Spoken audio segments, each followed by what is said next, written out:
This truth is not hiding. This truth is right here, radiantly shining as the heart.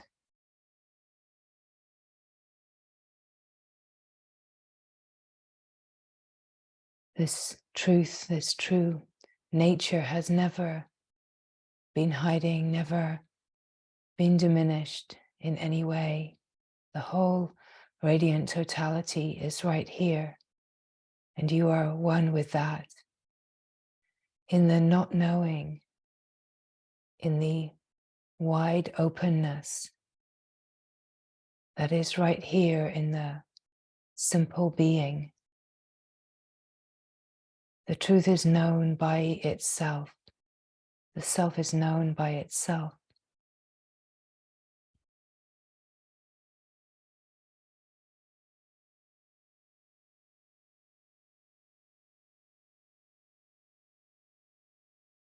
What seems to be veiling is just the thought that there is something veiling.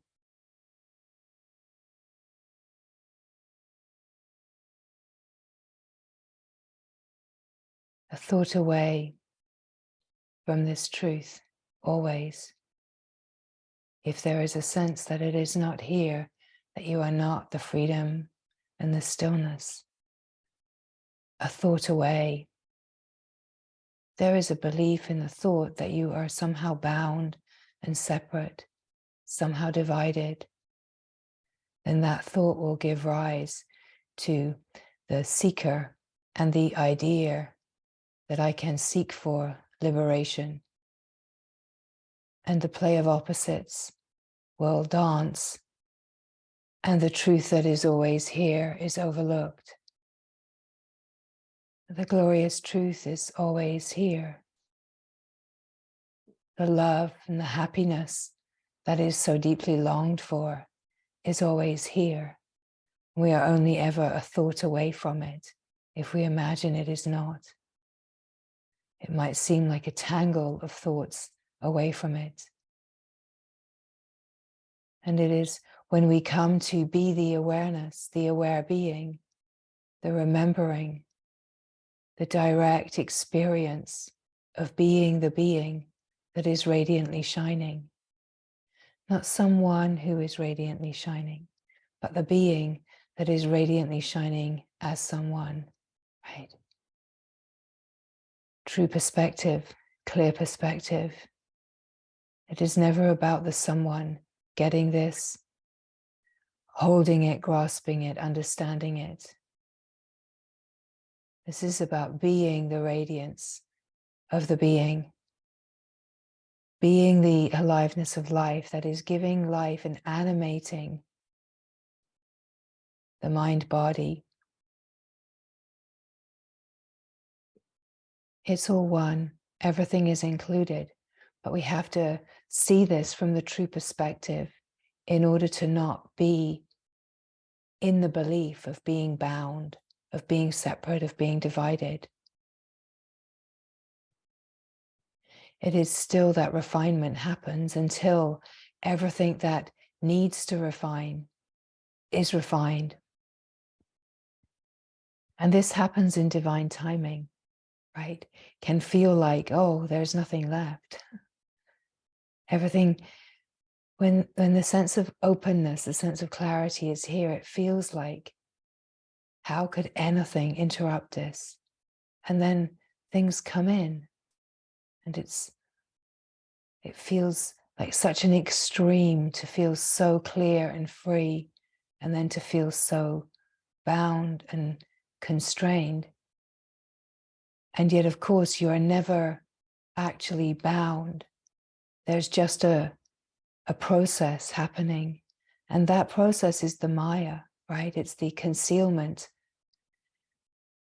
But in truth, the concealment is always the grace. Whatever is playing, whatever is sticky, if we have some sense of the true perspective and we don't get completely lost in the story, we can receive the grace in concealment, in the stickiness. We can receive the grace and refine whatever is coming forward to be refined. Just recognizing, oh, there's something happening in the nervous system. There's a lot of energy. Could be a trigger, could be just some kind of old stress releasing. Essentially, it's always old stress releasing. And what is being released is the attachment to past. What is being released is this memory that is held in the nervous system, that when certain things happen, that we draw upon memory, we draw upon the past as a context, and then we go into a reaction based upon past, based upon memory. So this is why when we meet the feelings in the nervous system, when we meet the old stress, just as a live energy, just as sensation, we don't engage with the attachment to the past and the memory. We don't go into an old context. We don't reference that and make this moment mean something related to the past. When we just meet the sensations, we actually release that holding pattern. We release the memory. We release the attachment to the past. When we release this attachment, we start to recognize the sense of presence, the presence of being more deeply, because we're not constantly fragmenting, accessing past, accessing the known and the learned, right? And this is why not knowing is the profound sense of being, to just not know, to not access the past, to not make this mean something according to a context of what has been learned, because that is to limit this moment.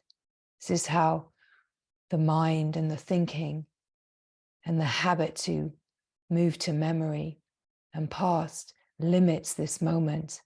It creates a limitation according to belief, idea, or concept, according to the me, this moment, according to me, right? It's about letting go of qualifying this moment according to the past, drawing upon memory, and making a story based upon essentially memory and past are patterns of consciousness that are just learned patterns of consciousness.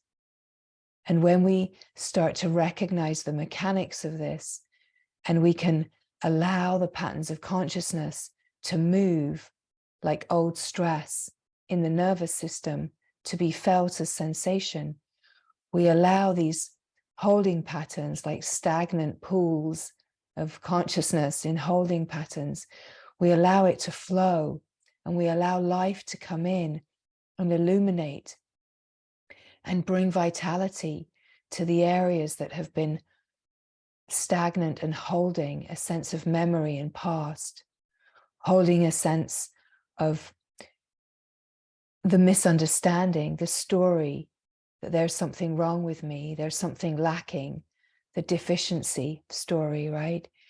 So everything that's moving is moving to free these holding patterns. The holding patterns, of course, act as conditioning, act as protections and defenses. So that is why whenever a defense or a protection, a trigger, a charge comes up, it's an opportunity to see more clearly. But this all happens now, always now. And in the great scheme, it's like a divine timing. It's not a timing according to our worldly clock. It's that everything is moving as one. And so all of the pieces, the seeming pieces, are moving as one intelligence. And when the intelligence and the wisdom ordains it, now is the moment this will come forward.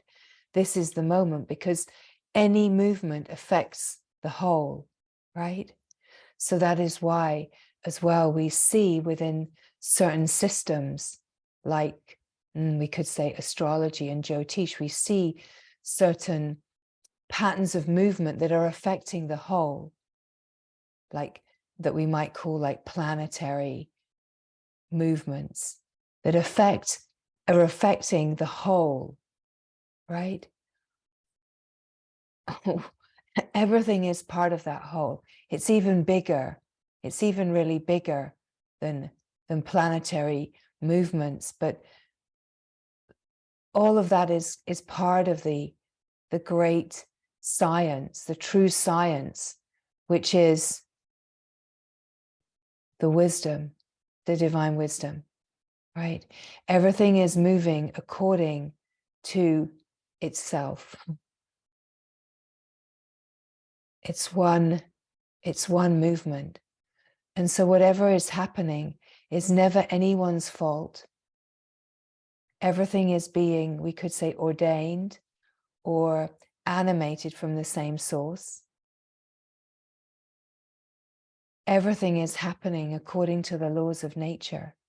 And that is why when we come to know true nature, we're attuned with the true essence nature, the source from which all laws of nature, which all flows of nature, all flows of intelligence arise and surrender back into, we could say. So the more that we come to know the true nature, we're aligned with nature, and we're not in any kind of opposition or battle with what's happening ever, because we can feel the alignment. So in a way, the reason that we might get we might get pulled towards certain systems like astrology or Jyotish or blueprint, we might get pulled towards these various systems because we have a knowing about the true nature. We have a knowing about the oneness. It's the same with everything. Whatever we're pulled to is based on our deepest knowing, but we can get distracted and into seeing these things from a perspective of limitation. We can see these things according to the me, when none of these systems are according to a me. And actually, none of these systems are separate from each other. In truth, it's one wholeness, that there are interpretations that have been brought forward.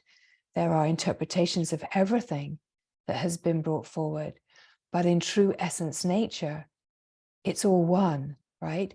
Maybe you can feel that now as we're speaking of it, because this is the aliveness of what is here, is like a multi-dimensional, multi-frequency possibility to see, feel, recognize that everything of the world is some kind of interpretation of the true nature. Just like the person is an interpretation, a limited interpretation of the true nature. And we're being invited to see the whole nature, the one nature, and not be bound in limited interpretations, which is like the play of opposites, or this system or that system, this lineage, that lineage, this teaching, that teaching, right? And of course, all of that in truth are laws of nature flowing. And according to our laws of nature, we're drawn to certain laws of nature, but it's all one flow, it's one movement, one life. Nothing is ever divided. So we're being invited to come all the way back to the source, the one source, where we can recognize that there's nothing that divides, and an invitation to see where we hold division. Where do we divide? Where do we think this is better? I'm better, this way's better. Where are we dividing? Or where are we saying this is worse, right? Because we have inferior and the superior ego patterns. This is worse, I'm less than, right? It's all patterns of defense. It's all learned patterns of limitation within consciousness that are just trying to be freed. And what we are in truth, are these opportunities for the patterns in consciousness to get freed. We're points that can shake out and transmute the sense of limitation. So it feels personal to start with. And then we start to recognize the impersonal nature. And then we can dance between it feeling personal and impersonal, because we start to recognize that what feels personal is just like a segue to transmute the impersonal, which is one movement of the collective attempting to transmute and free itself from the sense of separation and division. So that is why we speak about this allegiance with truth, allegiance with the oneness, and really illuminating where we make allegiance with separation, where we make allegiance with the story, where we make allegiance with the world and the systems that divide, that we have to come to, and we're constantly being invited to come to the recognition of what is before all of that, that we're not being manipulated and held within these patterns of limitation, that we can find the true power of our own essence nature, the one essence nature, which is the true nature of all beings.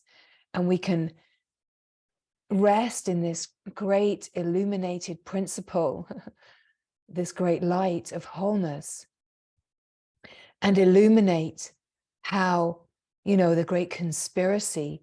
There are many beings that have a belief in conspiracy theories, but often those conspiracy theories are actually in allegiance with exactly what they are wanting to be free of, because they can't quite go far enough. The great conspiracy is the mind. The great conspiracy is the allegiance with separation and trying to move within a play of opposites, a play of cause and effect, a play of karma, trying to gain power over, trying to be right, trying to find the answers within limitation, will never, ever bring the sense of freedom. So we have to get bigger. We have to get wider. We have to get brighter. We have to get truer, right? We have to get clearer about what is the true essence nature. Find the oneness. Find the oneness. And as the oneness, we can illuminate, and we are in the greatest service when we are the light, when the light is on, right? The light's always been on, but if we're dancing in the dark, imagining that the light isn't on, we have to find the principle that illuminates it all and be that light, be that principle that can illuminate it all. Because then we're not in any kind of opposition to anything of the world. We're not in a play of right or wrong. We're not making anything wrong. We're not dividing. We're not upholding the sense of division that is so alive in the collective. We're resting as that which is true peace, right? We're resting as the true peace, where we're not in any kind of battle or sense of righteousness that is against anything. We're just seeing it all and illuminating, loving, holding this presence that just says, it's okay. It's okay. The whole thing, the whole shebang, the whole show, because we know in the truth that it doesn't affect what is true. It never has done.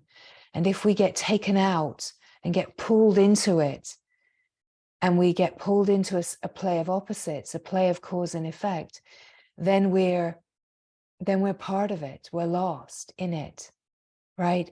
So our greatest service is to be the light, to be the presence, to be that which knows there is no separation. And it does not mean that we don't get moved in ways of caring and holding space and loving, because we are moved as way showers, as that emanation of light, completely undercover, like secret agent, right? We're moved in these ways, but we don't ever even have to say anything, but we're just holding this presence of love, and we're not leaving this truth in order to join in the gossip, join in the criticism, join in, like, politics, government, all of that, we just don't get pulled into that nonsense, because we see it's a whole play. It's like just, watching a movie and then just getting stuck in the movie that you've just seen. All of these things are metaphors that are inviting us to see through. The whole thing is a movie. The whole thing is a conspiracy of the mind, which is creating a projected world, and the collective consciousness is entangled in that. And that is why it seems like people see the same misfortune. But if we get tangled in that, and we keep collaborating with that, then we're not actually living this truth and being in the greatest possible service, no matter how good a do-gooder or a peacemaker we are playing out. If we're playing that out in the play, we might as well be playing an evildoer on a certain level. It doesn't matter which character you're playing, right? So this truth is always here. It's never hiding. And everything that is playing as the life, it's not that life is wrong or out of place. It's that life is just living itself. Life is just the glory living itself. And it's appearing as all of these characters, and it's dancing as everything. And it is the mind that creates hierarchy. It's the mind that creates good or bad, the play of opposites, right and wrong.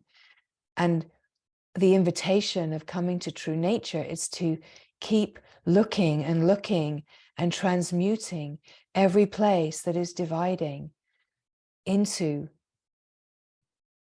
the play of opposites, and alchemize, distill, transmute through the nervous system to come to the divine love, to come to the oneness. And what you will find is that every system, every teaching, every lineage, in its pure essence, is speaking the same language. It's speaking of the same thing. But it's when we're in a mind layer that thinks this is the best, this is better, this is the way, then we're in a certain idea of limitation. And so we're being invited to see beyond the limitation. It doesn't mean that you don't use the teachings, the vehicles, because essentially the teachings and the vehicles are just laws of nature. And you're going to be pulled to certain laws of nature according to your laws of nature. And so it's to allow that, of course, because it's what brings you alive. That's why what brings you alive is going to carry you. Again, a wise being spoke about following your bliss, because it will open doors to things that you couldn't imagine. You follow what brings you alive, because what brings you alive is coming to the alignment with nature, your laws of nature, coming to the greatest truth. We could say, being like the soul, the light, the soul light. You see, none of this language really matters. None of it's better, none of it's worse, none of it's right. You don't have to worry. That's why the speaking here says about 15 words for everything, because none of it really matters. It doesn't matter. It's about bringing the aliveness. It's about ringing the bell of truth within all of the laws of nature, right? The words don't matter. It's where is the aliveness? Where is the alignment? Where is there an alignment with nature? Because nature is true nature. It's not about separating anything. It's not about, is non-duality good? Is non-duality bad? Is Tantra good? Is Tantra bad? Should I do this way? Is yoga good? Is Tai Chi better? Is Buddhism better? It just doesn't matter. It doesn't matter. And it's about seeing through all of it, using the vehicle and finding the alive essence. But as soon as there's any kind of division, you're lost.